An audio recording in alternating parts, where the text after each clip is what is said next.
Dodge City and Liberal, 72 over by the good folks.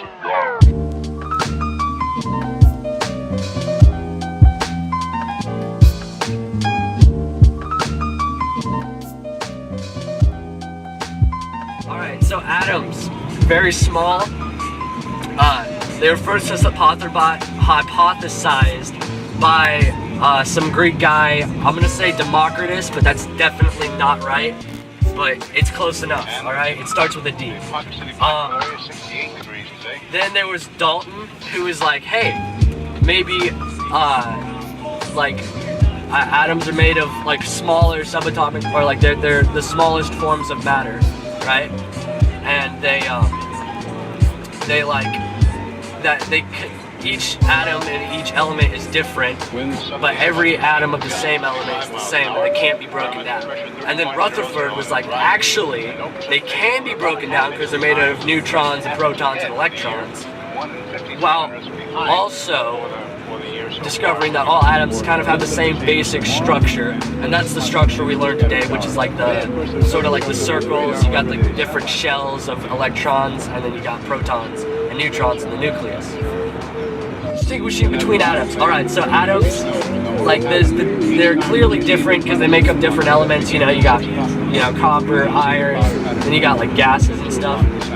So each one has like a different number of protons, which determines what the atom is, and then an equal number of electrons to keep it neutral.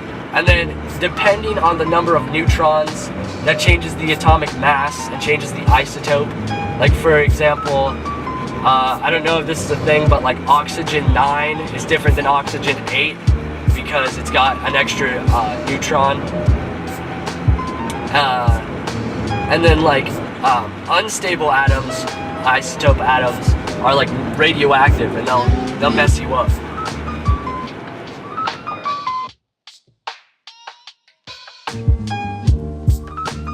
Organizing the elements. There was Mendeleev, who created the first periodic table, and then there was another guy whose name escapes me right now. So Mendeleev took the various elements that were known at the time, not a lot, and organized them by atomic number vertically, or atomic mass vertically, right? And that left a lot of holes, and he also noticed that a pattern emerged with what elements were where, so he kind of arranged them in an order like that, which is where you get the periodic table thing, where it's like, oh, here's the different periods of the elements. And so from there, there was gaps in it, and he was like, well, I hypothesized that this is what is gonna be in these specific areas, like more like example, like not names, but more just like, you know, descriptions of what they would be like. And he was pretty spot on after we found all the elements.